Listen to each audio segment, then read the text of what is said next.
wabarakatuh. Alhamdulillahirrabbilalamin. Wabihi nasta'in wa ala umuri dunia wadin.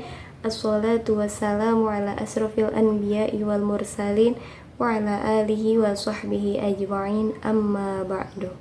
Faqad qala Allahu ta'ala fi ayatil Qur'anil Karim, a'udzu billahi minasyaitonir rajim. Bismillahirrahmanirrahim. Irfa'illahu alladhina amanu minkum walladhina utul ilma darajat. Al-ayah.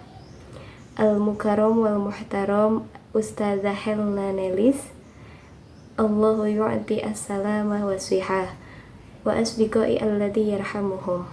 Taib, ismi Arafah Windiani, ana talibah min qismi ta'limil lughatil arabiyyah, al-faqratu tsalitsah bi fasli jim fi kulliyati tarbiyah wa tadris al-Jami'ah Sultan Maulana Hasanuddin al-Islamiyah al-Hukumiyah Banten.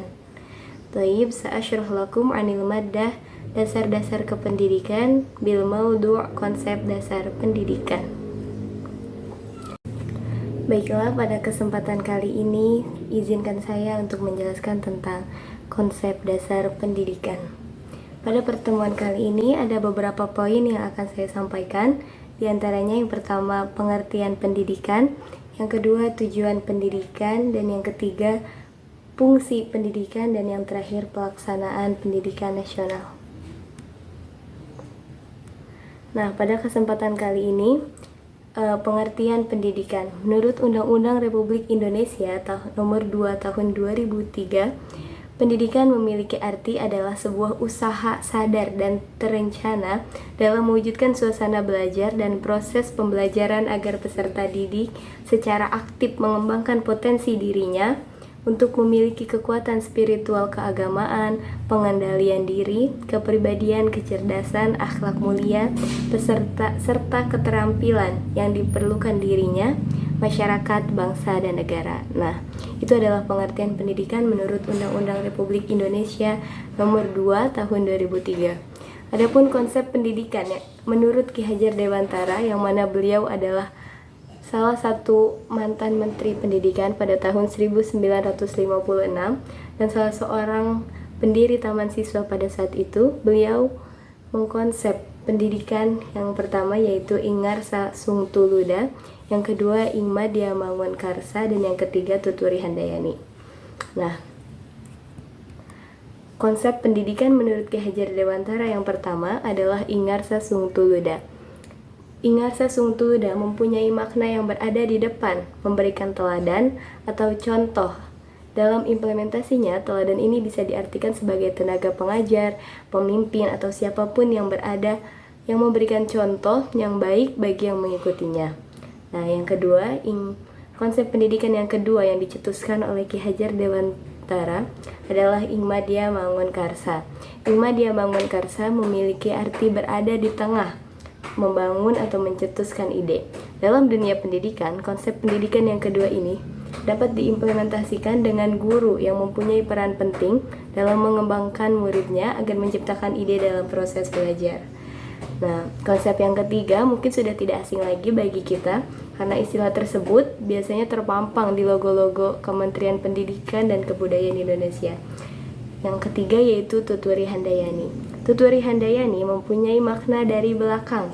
Seorang pendidik harus memberikan dorongan atau arahan bagi peserta didiknya. Ki Hajar Dewantara juga sangat mengedepankan pendidikan karakter yang sangat cocok dengan pembelajaran pada kurikulum Merdeka Belajar. Nah, itulah 3 konsep pendidikan menurut Ki Hajar Dewantara. Yang selanjutnya adalah definisi pendidikan menurut para ahli.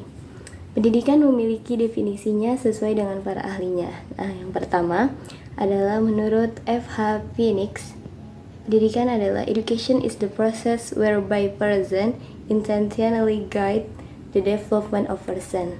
Nah, menurut Ki Hajar Dewantara, pendidikan adalah tuntutan atau tuntunan segala kekuatan kodrat yang ada pada anak agar mereka sebagai manusia dan anggota masyarakat dapat mencapai keselamatan dan kebahagiaan yang setinggi-tingginya. Sedangkan menurut TAP MPR nomor 5/MPR tahun 1973, pendidikan pada hakikatnya adalah usaha sadar untuk mengembangkan kepribadian dan kemampuan di dalam dan di luar sekolah dan berlangsung secara seumur hidup. Nah, itulah definisi pendidikan menurut para ahli. Selanjutnya, pendidikan memiliki 4 tujuan. Yang pertama adalah tujuan umum atau pendidikan nasional, yang kedua tujuan institusional, yang ketiga tujuan kurikuler, dan yang terakhir tujuan instruksional. Nah, tujuan pendidikan yang pertama adalah tujuan umum atau pendidikan nasional. Tujuan pendidikan menurut Langfeld adalah membentuk manusia dewasa, baik jasmani maupun rohaninya. Sedangkan tujuan pendidikan nasional Indonesia adalah membangun manusia yang bertakwa kepada Tuhan Yang Maha Esa, selalu meningkatkan kebudayaan dengannya sebagai warga negara yang berjiwa Pancasila. Tujuan pendidikan yang kedua adalah tujuan institusional. Tujuan institusional adalah tujuan pendidikan yang dicapai oleh suatu lembaga pendidikan tertentu, seperti contohnya pendidikan dasar, menengah, bahkan sampai perguruan tinggi. Tujuan pendidikan yang selanjutnya adalah tujuan kurikuler. Tujuan kurikuler adalah tujuan yang dirumuskan secara formal pada kegiatan kurikuler yang ada pada lembaga-lembaga pendidikan. Tujuan kurikuler sifatnya lebih khusus jika dibandingkan dengan tujuan institusional, tetapi tujuan kurikuler juga tidak boleh menyimpang dari tujuan institusional tersebut. Tujuan pendidikan yang terakhir adalah tujuan instruksional. Tujuan instruksional merupakan tujuan yang hendak dicapai setelah selesai proses belajar, mengajar, atau program pengajaran. Tujuan tersebut merupakan penjabaran dari tujuan kurikuler yang merupakan perubahan sikap atau tingkah laku secara jelas.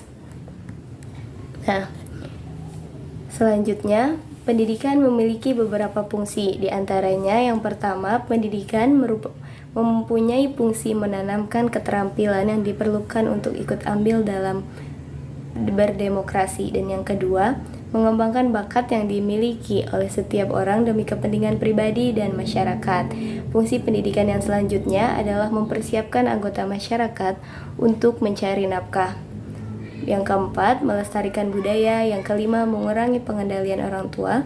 Yang keenam, sebagai sarana untuk mengakomodir perselisihan paham atau perbedaan pandangan antara pihak satu dan yang lainnya. Itu adalah fungsi pendidikan. Selanjutnya, sistem pendidikan nasional. Secara yuridis, pengertian sistem pendidikan nasional dalam Undang-Undang Nomor 20 Tahun 2003 Pasal 1 Ayat 3 yang berbunyi, sistem pendidikan nasional adalah segala komponen pendidikan yang saling terkait secara terpadu untuk mencapai tujuan pendidikan nasional. Adapun komponen sistem pendidikan, yaitu yang pertama, tujuan pendidikan, yang kedua, organisasi pendidikan, yang ketiga, masa dan karakter pendidikan, yang keempat, program isi pendidikan, yang keenam, biaya pendidikan, yang ketujuh, tenaga pendidikan, yang terakhir, peserta didik. Itu adalah sistem pendidikan menurut Sistem Pendidikan Nasional dalam Undang-Undang Nomor 20 Tahun 2003 Pasal 1 Ayat 3. Baiklah, kesimpulannya, konsep dasar pendidikan ini berisi tentang fungsi pendidikan, tujuan pendidikan. Tujuannya untuk memuat gambaran tentang nilai-nilai yang baik, luhur, pantas, benar, dan indah untuk kehidupan. Pendidikan harus berkontribusi untuk menyelesaikan pengembangan setiap orang. Semua orang di masa kecil dan remaja harus menerima pendidikan yang melengkapi mereka untuk mengembangkan minat dan pengetahuan mereka. Pendidikan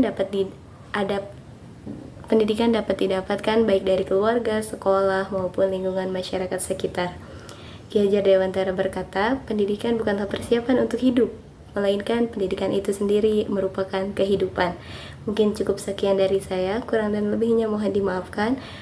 Wallahu muwaffiq ila aqwamit thoriq. Syukran katsiran. Wassalamualaikum warahmatullahi wabarakatuh.